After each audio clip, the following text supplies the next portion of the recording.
Hello, welcome in Dabral tuition classes. DTC में आपका स्वागत है। जैसा कि आप जानते हैं, उद्यान विभाग पर्यवेक्षक 2019 इस पेपर को हम सॉल्व कर रहे हैं और इसके 4 लेक्चर ऑलरेडी हो चुके हैं। 5th लेक्चर अभी आ रहा है, तो आप वीडियो को सब्सक्राइब करिए, लाइक शेयर एंड सब्सक्राइब करिए, because it is the only source for us, क्योंकि ये हमें क्या देता है, मोटिवेशन देता है। ठीक है ना। तो मोटिवेशन का एकमात्र सोर्स है ये, तो आप इनको सब्सक्राइब कर दीजिएगा वीडियो को एंड लाइक शेयर कर दीजिएगा। ओके, चलिए शुरू करते हैं। Let's begin, don't waste the time, let's begin. First slide आपके सामने ये है। फर्स्ट क्वेश्चन, डीएनए प्रतिकृतिकरण कोशिका चक्र की किस अवस्था में होता है, यानी डीएनए जो रेप्लिकेशन है वो किस फेज में होता है कोशिका की। ठीक है ना। तो जो यहाँ पे राइट आंसर है एस प्रावस्था में, यानी जो एस फेज होती है उसमें डीएनए का रेप्लिकेशन होता है। ओके, चलिए डीएनए के बारे में कुछ जान लेते हैं। ये जो डीएनए रेप्लिकेशन है वो एक टाइप की बायोलॉजिकल प्रोसेस है। ठीक है ना। और ये जो है डीएनए रेप्लिकेशन, इसको एक अदर नाम से भी जाना जाता है, ये है डीएनए एम्प्लीफिकेशन के नाम से भी इसको जाना जाता है। ठीक है। इस प्रोसेस में होता क्या है, इस प्रोसेस में आप जानते हैं कि हमारी जो सेल्स हैं, सेल्स में न्यूक्लियस होता है। न्यूक्लियस में क्या होता है, न्यूक्लियस में होता है डीएनए। डीएनए क्या है, एक जेनेटिक मटेरियल है, और जो भी कैरेक्टर्स होते हैं, जो लक्षण होते हैं, उनको एक जनरेशन से दूसरे जनरेशन में ले जाने का काम होता है genetic material, that is DNA का। ओके, तो डीएनए क्या करता है, डीएनए की ये क्वालिटी होती है कि ये रेप्लिकेशन कर सकता है, ये अपनी प्रतिकृति बना सकता है, अपनी कॉपी बना सकता है। तो इसी प्रोसेस को कहा जाता है डीएनए रेप्लिकेशन। ठीक है ना। एक डीएनए से एक अलग डीएनए बनाता है, दूसरी कॉपी बनाता है, फिर दूसरी कॉपी अपनी दूसरी कॉपी बनाती है। इस टाइप से रेप्लिकेट होता जाता है। ठीक है। और जो डीएनए जो रेप्लिकेशन का जो एक टाइप है वो तो 3 टाइप के हैं, कि एक तो कंजर्वेटिव, सेमी कंजर्वेटिव और एक डिस्ट्रक्टिव टाइप का होता है। ओके, लेकिन जो फेमस है, जो मोस्टली जिसपे सबका मत है, वो है सेमी कंजर्वेटिव टाइप का जो डीएनए रेप्लिकेशन सबसे ज़्यादा फेमस है। उसको बहुत सारे साइंटिस्ट सपोर्ट भी करते हैं। ओके, ठीक है, इतना आपको समझ में आ गया डीएनए रेप्लिकेशन होता क्या है। अच्छा, चलिए थोड़ा डीएनए के स्ट्रक्चर के बारे में भी पता कर लेते हैं। जो डीएनए होता है, डीएनए का जो स्ट्रक्चर होता है, ये होता है हेलिक्स। इट मीन्स कि ये कुंडली के आकार का होता है। इसमें 2, जैसे आप देख रहे होंगे इमेज में, एक ये वाला स्ट्रैंड है, ये वाला स्ट्रैंड है, 2 स्ट्रैंड है, 2 श्रृंखलाएं हैं। इनको कहा जाता है पॉलीन्यूक्लियोटाइड श्रृंखलाएं, और ये श्रृंखलाएं कुंडलित होकर एक कुंडली के आकार की संरचना बना रखी है इन्होंने, जिसको कहा जाता है हेलिक्स। ठीक है ना, हेलिक्स मॉडल है ये। ओके, डीएनए का। ठीक है ना। तो जो 2 स्टैंड्स हैं, ये पॉलीन्यूक्लियोटाइड स्टैंड है। पॉलीन्यूक्लियोटाइड की एक चेन है, ये 2 चेन है, और दोनों चेन्स के बीच में जिस लिंकेज के थ्रू ये जुड़े हुए हैं, इनको कहा जाता है हाइड्रोजन बॉन्ड के थ्रू ये आपस में जुड़े हुए हैं इस टाइप से। ठीक है ना। और इनको बेस पेयर्स भी कहते हैं। ओके, तो डीएनए रेप्लिकेशन में होता क्या है, semi conservative type of DNA replication में इसमें 2 स्ट्रैंड्स होते हैं, और 2 स्ट्रैंड्स क्या करते हैं, पहले खुलते हैं। ठीक है ना।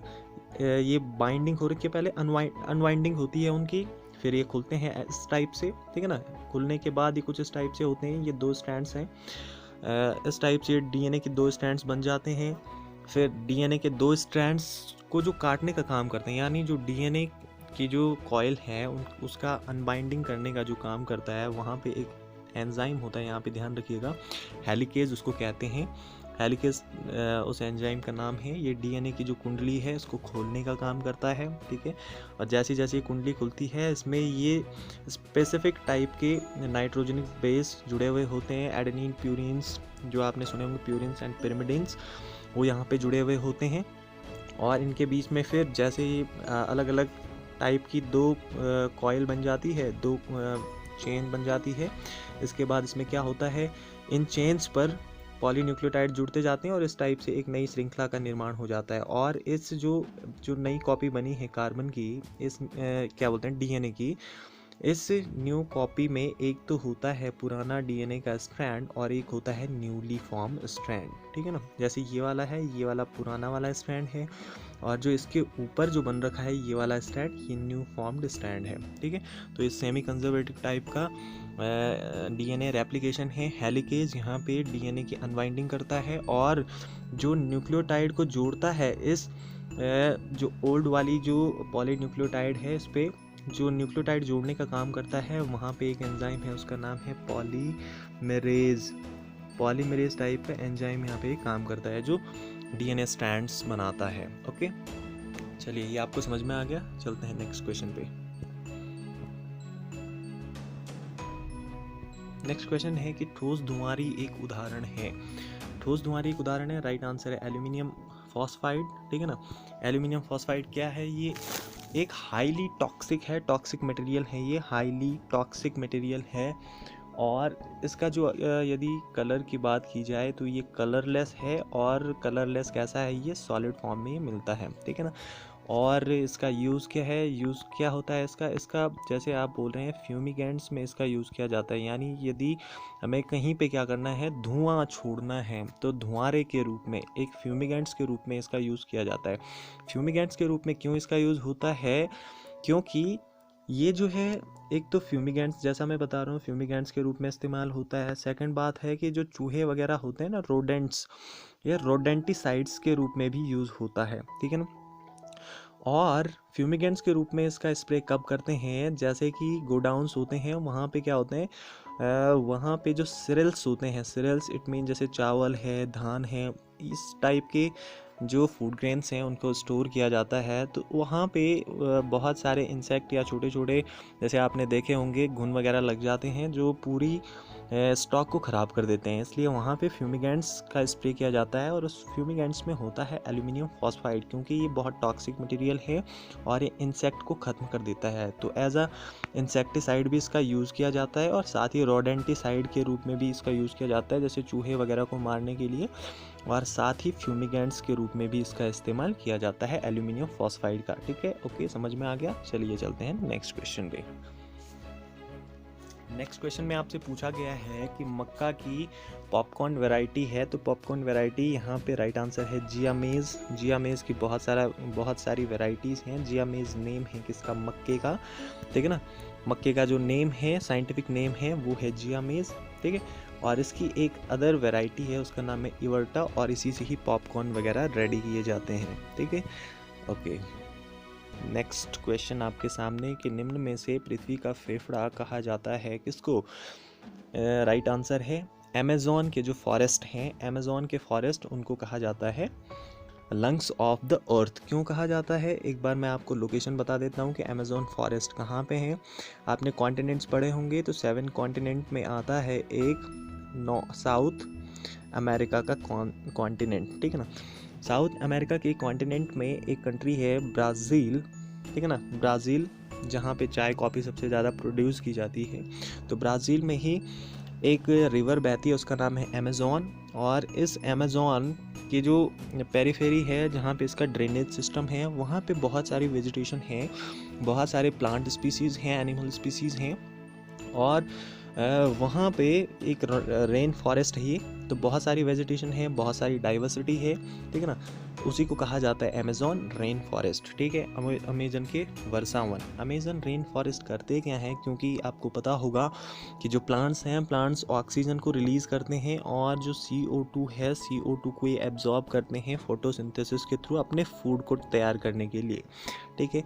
तो ऑक्सीजन ह्यूमन के लिए ज़रूरी है, और जो CO2 है, CO2 एक ऐसी गैस है जो क्या करती है, जो एनर्जी है ना, जो टेम्परेचर है, टेम्परेचर को ट्रैप करने वाली ये गैस है। देखा आपने, जैसे ग्लोबल वार्मिंग हो रही है, तो उसमें CO2 का इम्पॉर्टेंट रोल है। वो इस वजह से है क्योंकि CO2 क्या करता है कि जो टेम्परेचर होता है उसको ट्रैप करने का ही काम करता है, ठीक है ना। तो ये जो फॉरेस्ट होते हैं या कोई भी ट्री होता है, ऑक्सीजन रिलीज़ करता है और कार्बन डाइऑक्साइड को ही फिक्स करता है, एटमॉस्फेरिक कार्बन डाइऑक्साइड को ये फिक्स करता है, और ऑर्गेनिक फूड्स प्रिपेयर करता है अपने लिए। ओके, तो यहाँ पे चूँकि यहाँ पे बहुत सारे बहुत सारे ट्रीज़ हैं, अलग अलग वेजिटेशन हैं, इसलिए यहाँ पे बहुत सारी ऑक्सीजन रिलीज होती है और बहुत सारी CO2 भी फिक्स होती है। अप्रॉक्सीमेट जो वर्ल्ड का जो CO2 है वो 25% जो फिक्सेशन होता है वो अमेज़ॉन रेन फॉरेस्ट के थ्रू होता है ना। तो लंग ऑफ जो अर्थ के जो लंग्स हैं उनसे इनको कैसे कोरिलेट किया गया है, जैसे आपका जो लंग होता है वो करता क्या है, ऑक्सीजन तो लेता है और कार्बन डाइऑक्साइड को बाहर छोड़ देता है,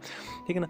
तो उसी टाइप से ये जो अमेज़ॉन फॉरेस्ट है ये ऑक्सीजन को तो छोड़ते हैं और CO2 को फिक्स करने का काम करते हैं। तो एज अ जैसे लंग्स काम करते हैं वैसे ही काम कर रहे हैं, तो इसलिए इनको कहा जाता है पृथ्वी का फेफड़ा। अमेज़ॉन को कहा जाता है पृथ्वी का फेफड़ा।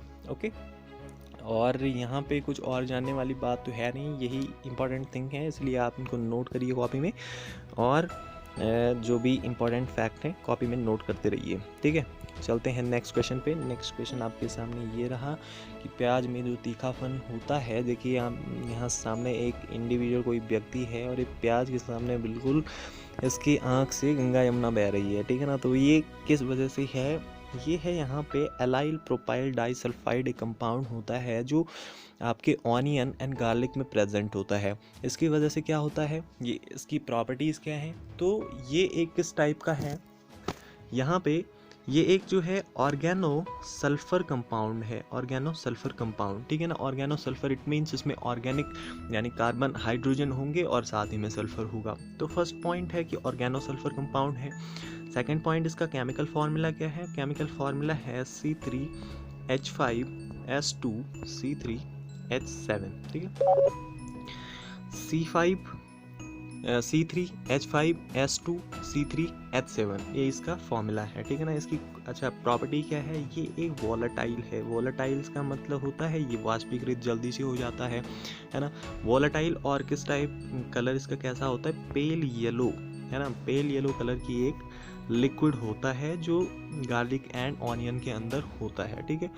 अच्छा, और ये जो है इसकी एक स्ट्रॉन्ग ऑर्डर होती है। स्ट्रॉन्ग ऑर्डर का मतलब इसकी बहुत तीखी गंध होती है, किसकी, एलाइल प्रोपाइल डाइसल्फाइड की, ठीक है ना। प्रेजेंट होता है किसमें, ऑनियन एंड गार्लिक में ये प्रेजेंट होता है। और जैसे आप क्या करते हैं, प्याज वगैरह को काटते हैं, वैसे ये लिक्विड क्या करता है एटमॉस्फेयर में, चूँकि ये वॉलेटाइल है इसीलिए वेपर फॉर्म में कन्वर्ट हो जाता है और आपकी आँख में इचिंग वगैरह प्रॉब्लम करता है, ठीक है ना।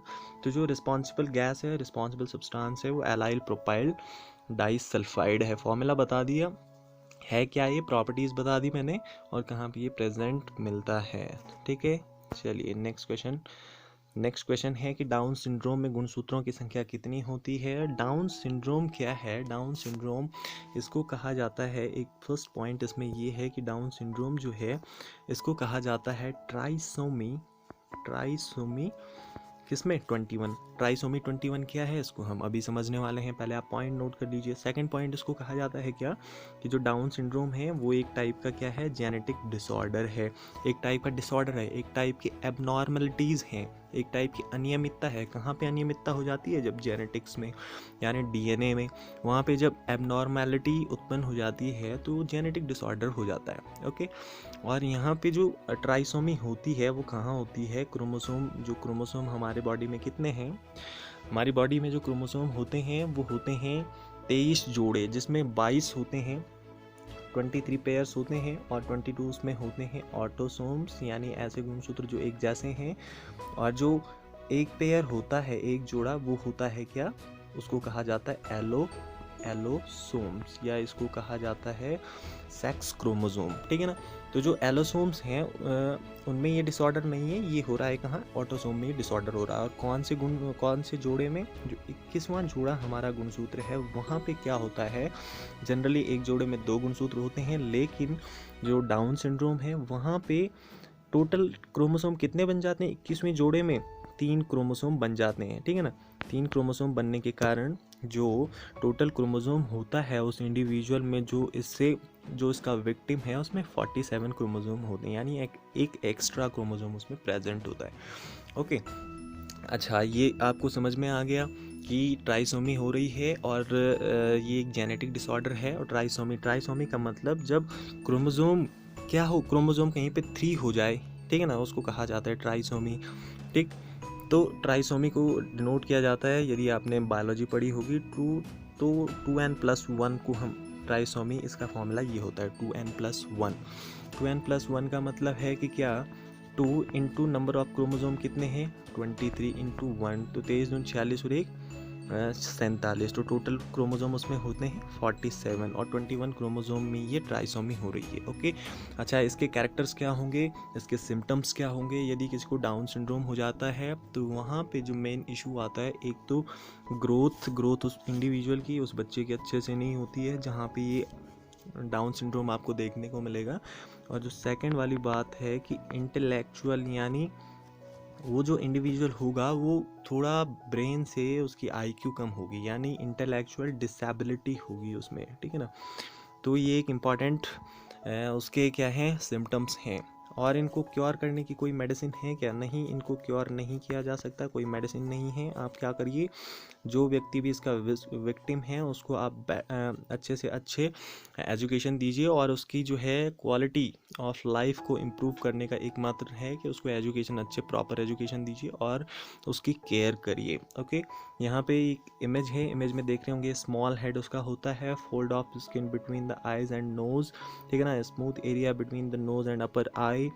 दीज आर द सिम्टम्स जो डाउन सिंड्रोम में आपको देखने को मिलते हैं। और यहाँ पे जो राइट आंसर है 47, मैंने दिखा दिया आपको 47 कैसे है। तो चलिए चलते हैं नेक्स्ट क्वेश्चन पे, समझ में आ रहा है अच्छे से। ओके, जो central soil salinity research and institute है, ये कहाँ है, ये है आपका करनाल, हरियाणा में, ठीक है। और यहाँ पे हम बात कर रहे थे किसकी, CSSRI की, यानी central soil salinity research institute इसका नाम है। 1969 में इसको एस्टैब्लिश किया गया था। और इसका एम क्या है, एम इसका है कि सॉइल पर हम क्या करें, एडवांस रिसर्च करें, है ना, सॉइल को डेवलप करना है, आगे सॉइल में रिसर्च करनी है, सॉइल के बारे में और ज़्यादा स्टडी करनी है, इसके लिए इसका एम ये है, और इसलिए 1969 में इसको इस्टेब्लिश किया गया था, ठीक है ना। ओके, चलिए नेक्स्ट क्वेश्चन पे, ये करनाल हरियाणा में है। ओके, नेक्स्ट क्वेश्चन है कि फॉर्किंग क्या है। Forking, what is forking. Forking जो है पाया जाता है कहाँ पे, ये पाया जाता है मूली में। और क्या आप गेस कर सकते हैं ये फॉर्किंग होगा क्या, फॉर्किंग क्या होता होगा। थोड़ा अगर आपका नॉलेज है इसके बारे में तो बताएंगे।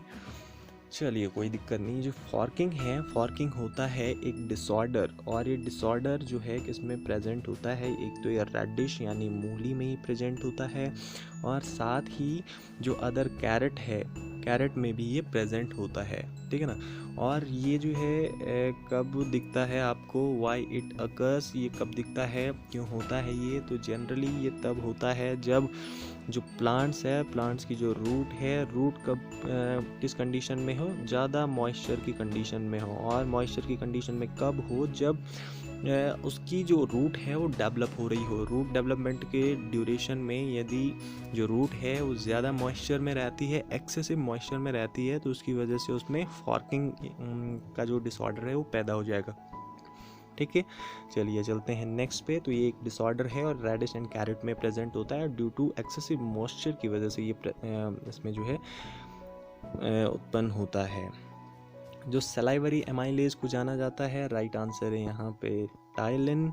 और जो सलाइवरी एमाइलेज है ये एक टाइप का क्या है, प्राइमरी एंजाइम है। और ये प्राइमरी एंजाइम किसमें प्रेजेंट होता है, सलाइवा में ये प्रेजेंट होता है, ठीक है ना।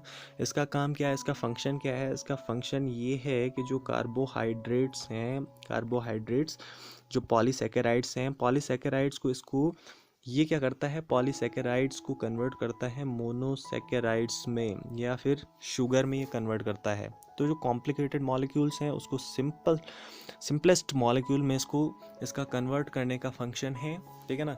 और ये कन्वर्ट इसको क्यों करता है, इसका एम क्या होता है, क्योंकि ये डाइजेशन में हेल्प करता है। क्योंकि जो कॉम्प्लिकेटेड जो मॉलिक्यूल्स हैं अगर वो सिंपलेस्ट मॉलिक्यूल में कन्वर्ट हो जाएंगे तभी उनका डाइजेशन होगा। तो ये डाइजेशन प्रोसेस में इसका जो है हेल्प करना इसका फंक्शन है।